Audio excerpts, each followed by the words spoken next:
Greetings. My name is Michael Miller. This is a Michael Miller trademark trading video. Up to you because you're watching. Welcome. It's meant for Michael Miller Pilates licensed affiliates, the Core New Core, and anyone interested in surviving as a Pilates instructor.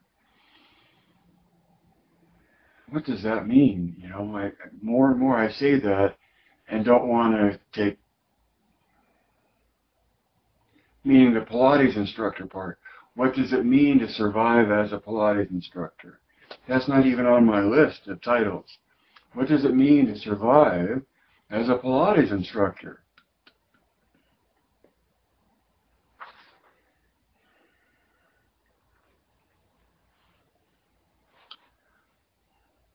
Whatever it means to you, this is a broadcast meant for people familiar with, not familiar with necessarily if you're new, but it's a broadcast of a point of view of Pilates, one among thousands. And so the best I can do, instead of trying to interpret any of the other views that are out there, is for me to stay focused on clarifying this view as well as I can so that you can make of it what you want. So that takes me to number one, which is let's go around the carousel. And I'm unprepared. I mean, I knew I sort of wanted to do this, but what I want you to be able to do is to act as a Pilates instructor and present the carousel for your students to be able to absorb what you want them to absorb that the carousel is all about. And what is that carousel about? It's about one view of Pilates. It's an ideal view because it's based on believing that there's an ideal within the experience. Haven't said that before. Because that ties ideal to experience, and for me, in this point of view, that the experience is fundamental in the definition of what it is. And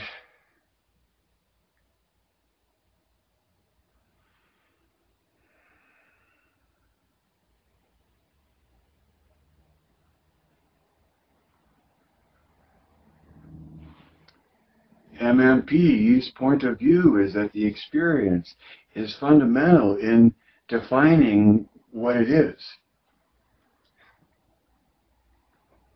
And so that points to the, okay, I haven't even gotten to the carousel yet. Wait a second. All right. Staying on, coming to the subject of the carousel. So we're on a carousel. When you watch the carousel, it moves from left to right. And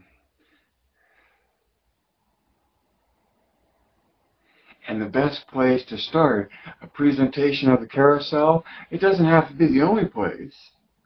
The point is that what you're talking about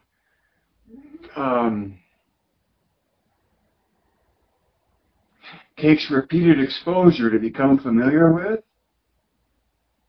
And so, just like watching a carousel and having what you're trying to see disappear from view. Knowing that it's on a carousel and coming back around makes the observer more relaxed about not being worried that they miss something. Okay? So on the carousel, you explain the carousel, and then to start or to begin, I start with the man because it's his method, and even if not, the word Pilates comes from Joseph Pilates and is attributed to a method of his.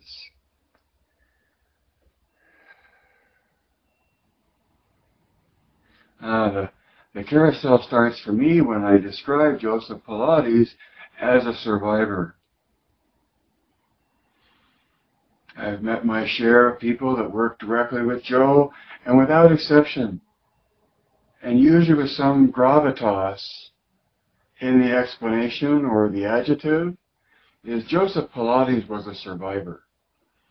So you're never wrong with, creative and a genius and an inventor and all of those kinds of things can be true,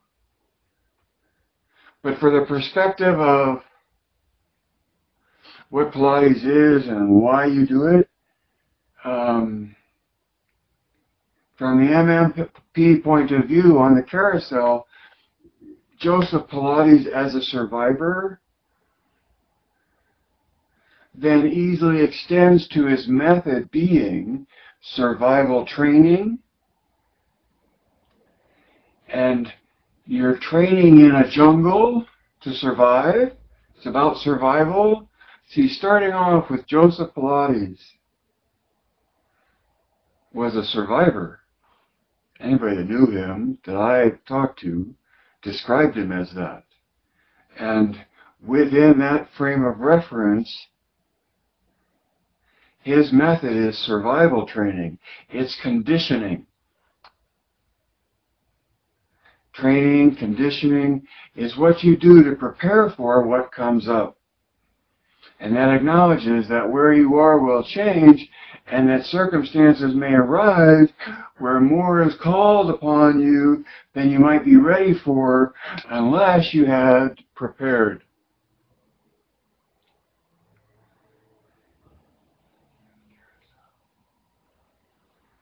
On the carousel, Joe's definition of his method is, he called it contrology, which is important to know. Contrology is complete coordination of body, mind, and spirit.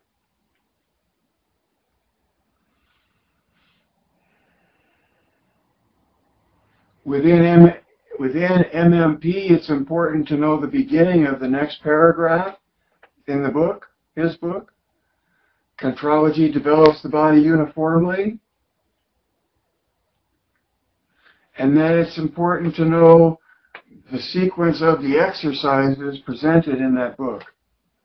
The mat work, the choreography, I call it, because just calling them exercises easily allows the significance of the performance of them in order out so that they can be sold piecemeal toward issues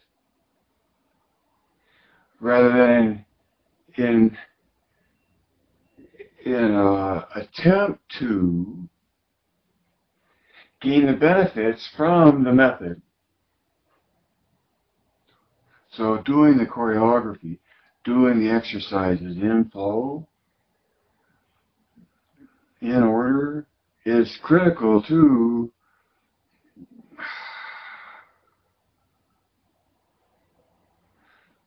the way you go after the experience of complete coordination of body, mind, and spirit. The carousel, gosh, it seems so big now.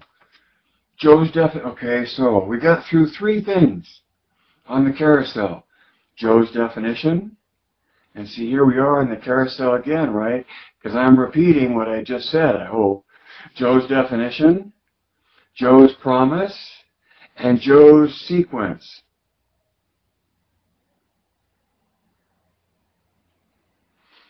And I've always taken contrology develops the body uniformly as a promise of what you get when you do the work, when you do his method. Contrology develops the body uniformly, as this is the product that you get. But more importantly, maybe, and maybe much more clearer, I don't know, it's up to you to know both points of view. It's also a statement about how it happens, right? Not what you get, but how it happens. That contrology develops the body uniformly. And so it's in the doing of it, it's a uniform effort. And I know, you know, that we all know that Pilates is a whole body thing. But to the extent that you believe in that, and that you reach for that, takes, in my opinion, takes you beyond classical Pilates to neoclassical, where you have to include the ideal perspective.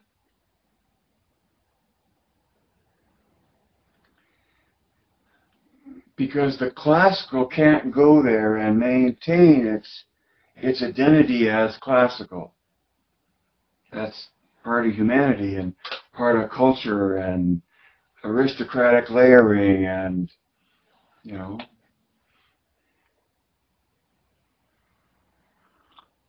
the human drama. The other two things on the carousel, because I'm big into the 5 definitions these days, but from the definition of Joe's method, contrology is complete coordination of body, mind, and spirit, right? MMP, just so you know, this is that one point of view. MMP takes spirit to mean observing. So when it comes to body, mind, and spirit, it's being, thinking, and observing.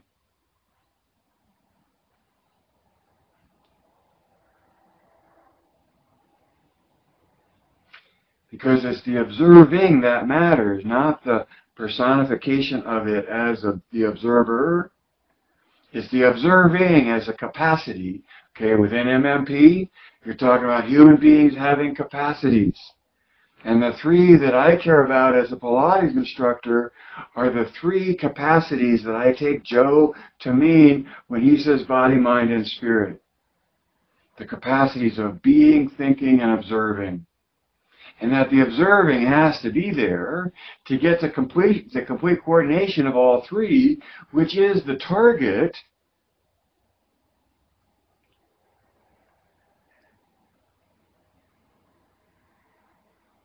that lies in an experience to be had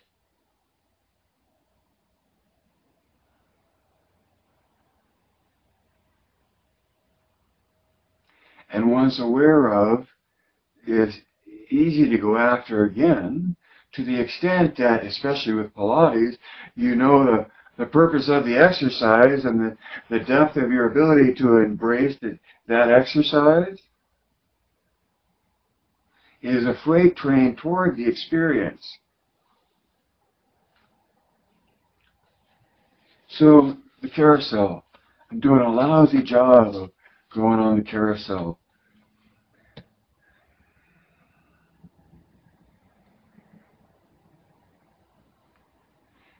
In Joe's second statement about contrology develops the body uniformly,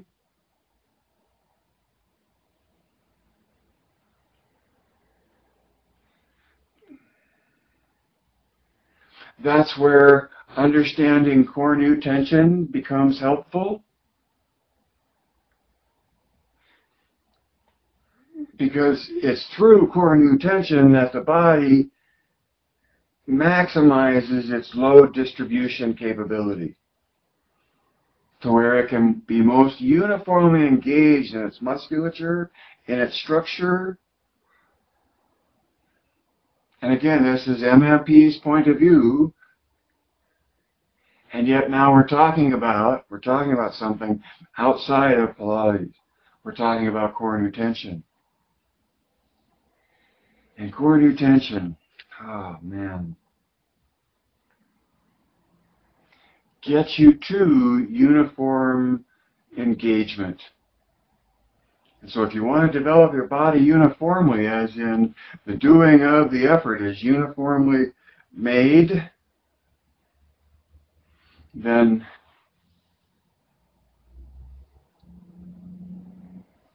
how else would you go about that other than by consciously engaging yourself to embrace the dynamics of that tension? It's like if you know about core nu tension in your neck and your shoulders, right? And you don't care, or you want to have it not matter.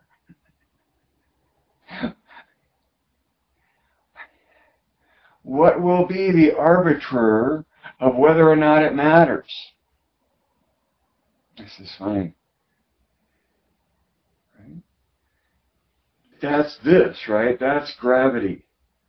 Gravity forces the issue of alignment. Alignment is sensational via tension between two points to allow you to trigger fluorescence, or not literally the fluorescent energy that is defined in physics, but the fluorescent comparison or metaphor of uniform muscular engagement. And recognizing that the body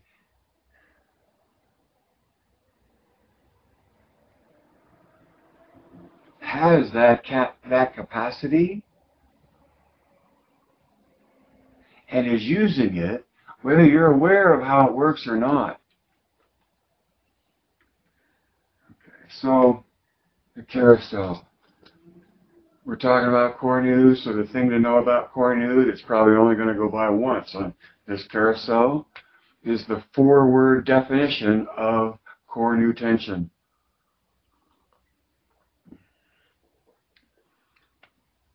Oppositional rotation between axes.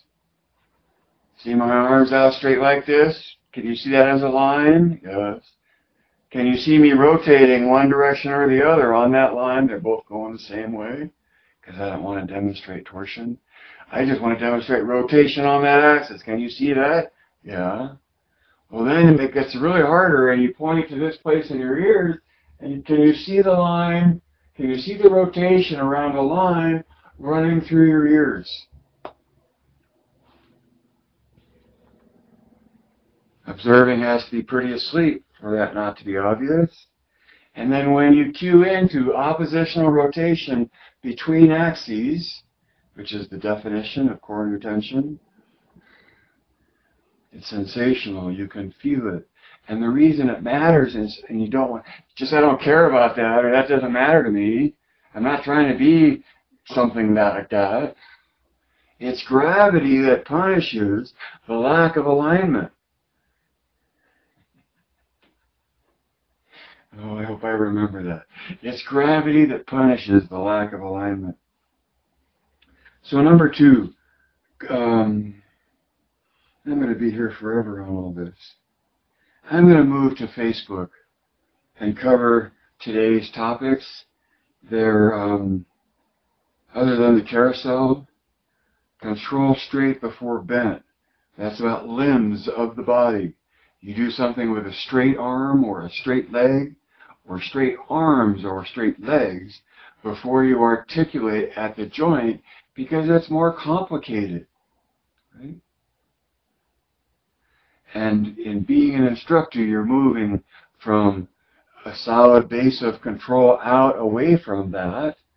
And in terms of limbs, controlling straight limbs before articulating at a joint is easier to control.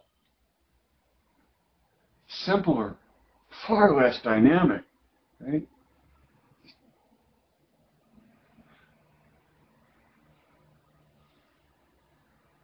So think straight before bent. Number 3, tuck, arch, tuck, arch, tuck, arch. What is that?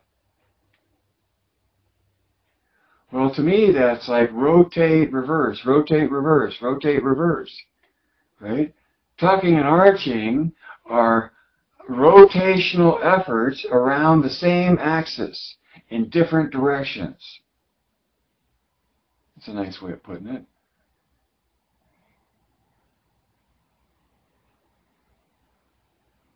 And in all of this instruction of whether you're tucking or arching or being in a tuck or holding neutral, all of that is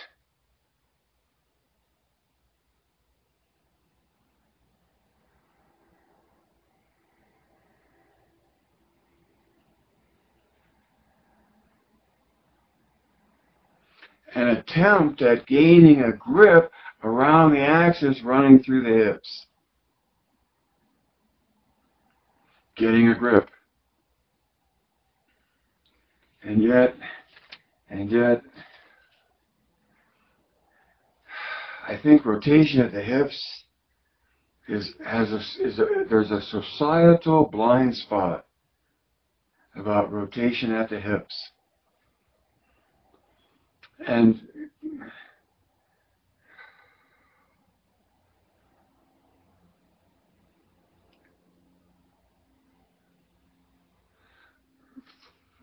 for whatever else goes on at the hips, the physics of the hips, the pelvis, being able to establish a muscular stability, literally to an actual grip of rotational dynamic at the hips, and therefore at the shoulders and the ears, the whole leap into an acknowledgement of coronary tension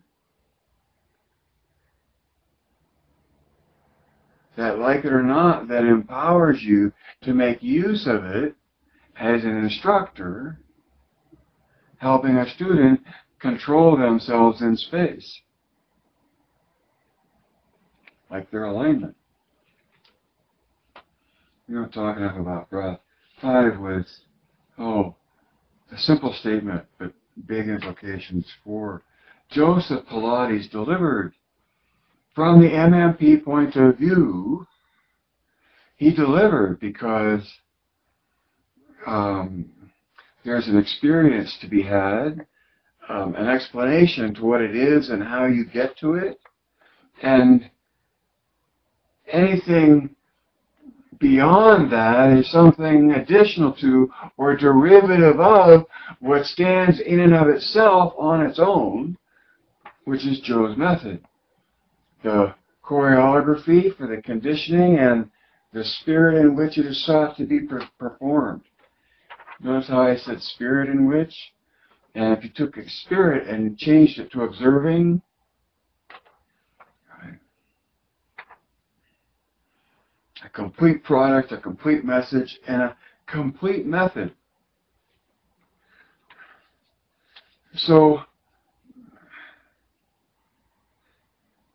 once you know what the puzzle is about, once you know what the experience is and how to create it,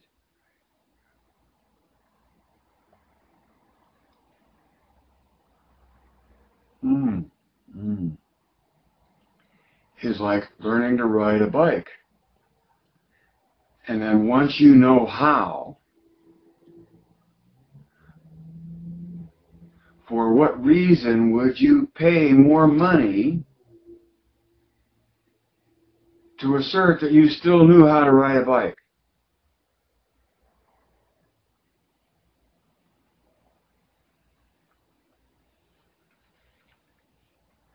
Within MMP's point of view, you know the product is, you know what the message is, you know what the experience is, you know that Joe did that on his own, right?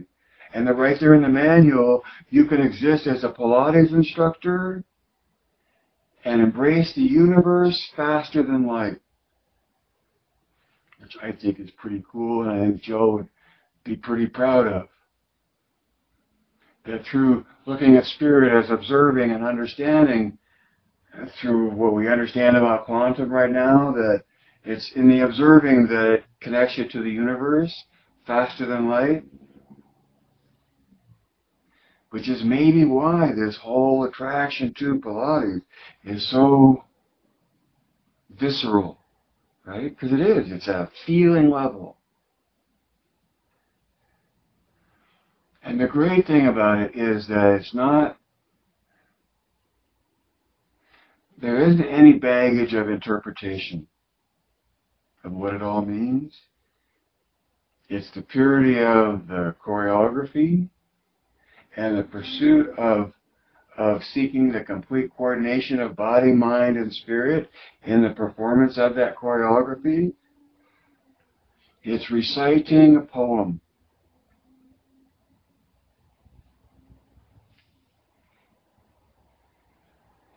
And it doesn't care who you are or what you make out of the poem.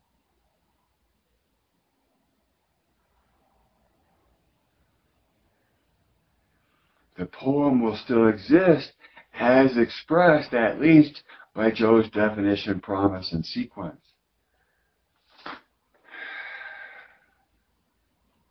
Number 5 was, notice I've just decided to go through these. Do you need permission of others to use what you know? Do you need permission of others to use what you know as a Pilates instructor? Right? And to some degree you say, sure, you do. And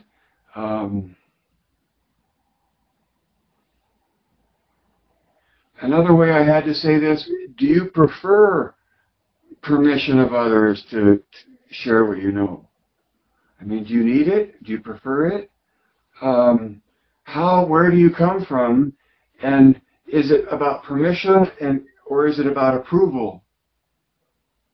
See, when it comes to Kornu tension in your body, in your lifetime, you're not probably going to see historical documents on that or scientific documents on that.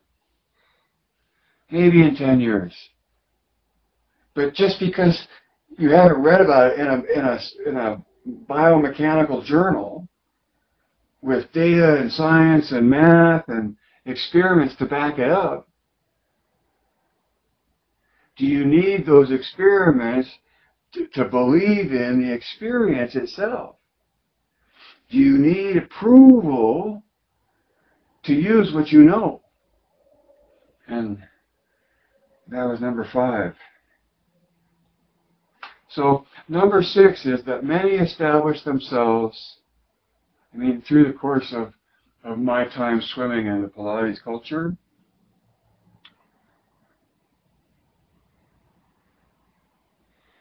because Pilates is a collage of 10,000 upon 10,000 points of view. Okay? That are all constructed in each person's interest and depth and bias and wishful thinking.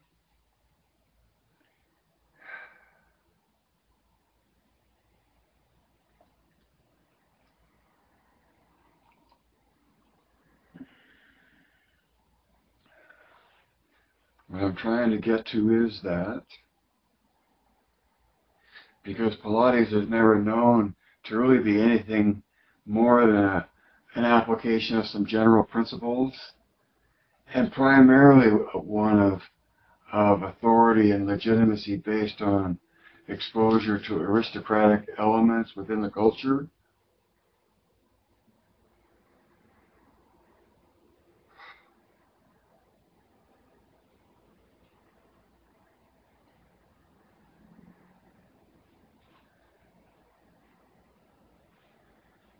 Not knowing, or to whatever extent, regardless of how well you know Pilates, as the individual that you are, to the extent that you have substance to offer in what you've made of everything that you know, right? That's part of the way you support yourself, and that's part of who you can become, or have become, or want to become, is a movement master, where the definition that under which you apply yourself, the label or the category that you come from, commercially if nowhere else, is from your mastery that has a unique view of its own, which I'm all about that, right?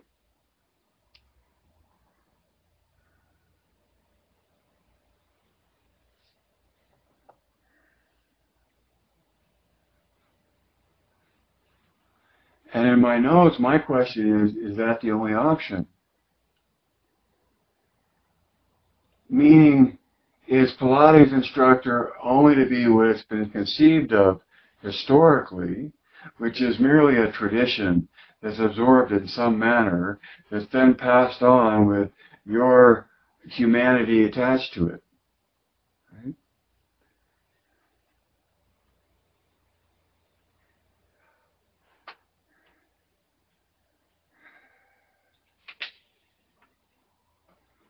my profession is that. Pilates is more than that. When you look at it as an ideal, and that in understanding it as an ideal, whatever else you do as an individual to become a master in your own right of whatever else it is you know other than Pilates,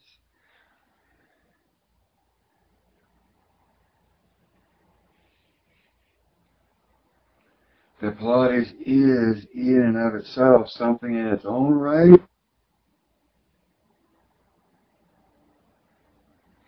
that you can only illuminate, help illuminate, or cast shade.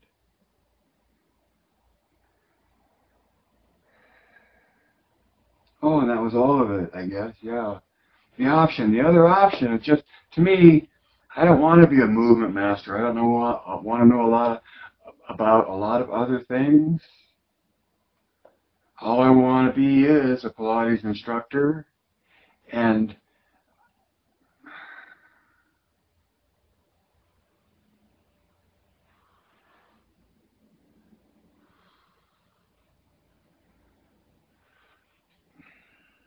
so my parting remarks are know where you're going. Know where you're going. More from the previous couple comments about fear, about where the culture is going and all of that. So know where you're going. Have a plan. So in a way, yeah, have a plan.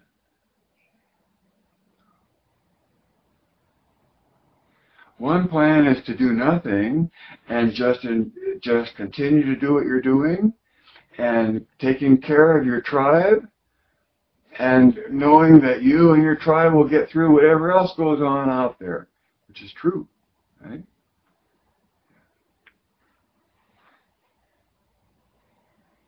But to maintain focus and identity, all of us, I think, wear blinders because we can't entertain the 10,000 things, views of Pilates all at once, and we have to hold on to whatever it is we find near and dear to Pilates.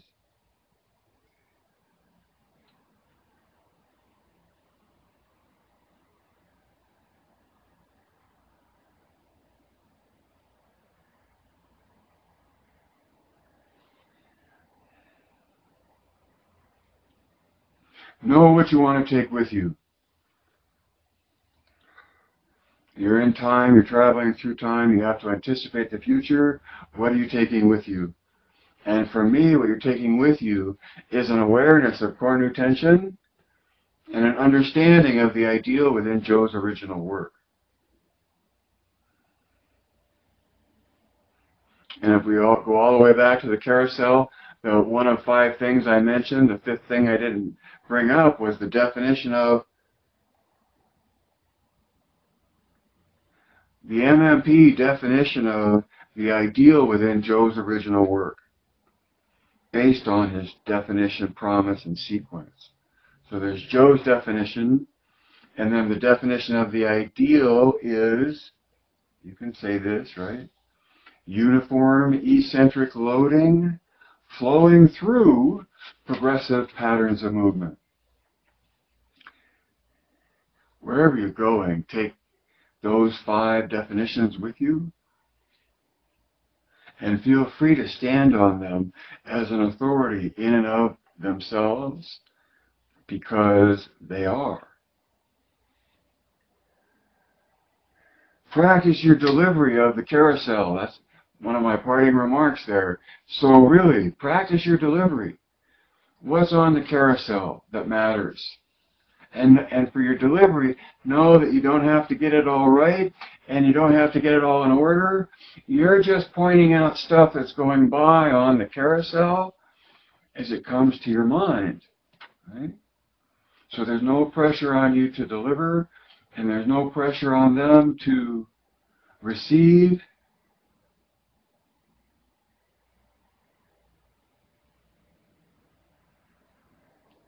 And yet what you're pointing to is like a puzzle that will allow your student observing the carousel to anticipate what comes next.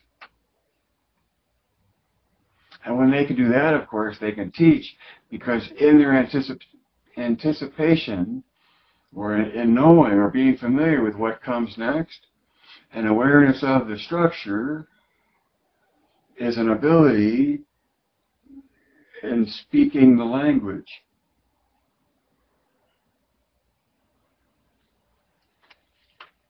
And so you take the two things that I give you, both sword and shield,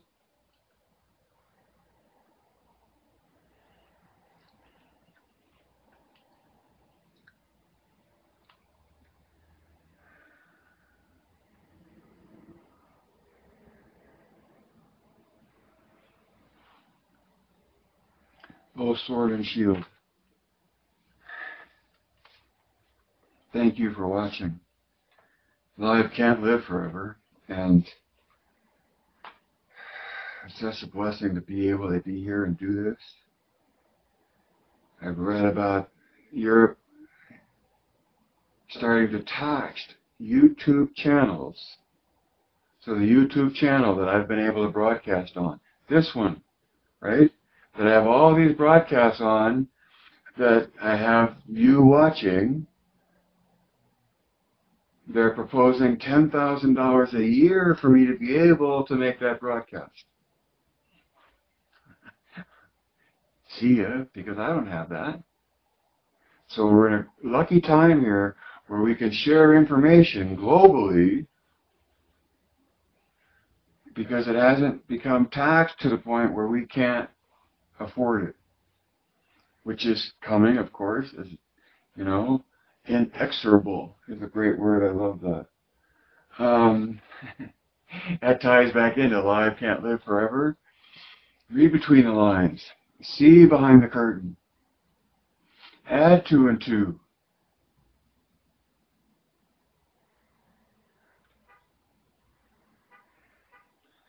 Direct your thinking.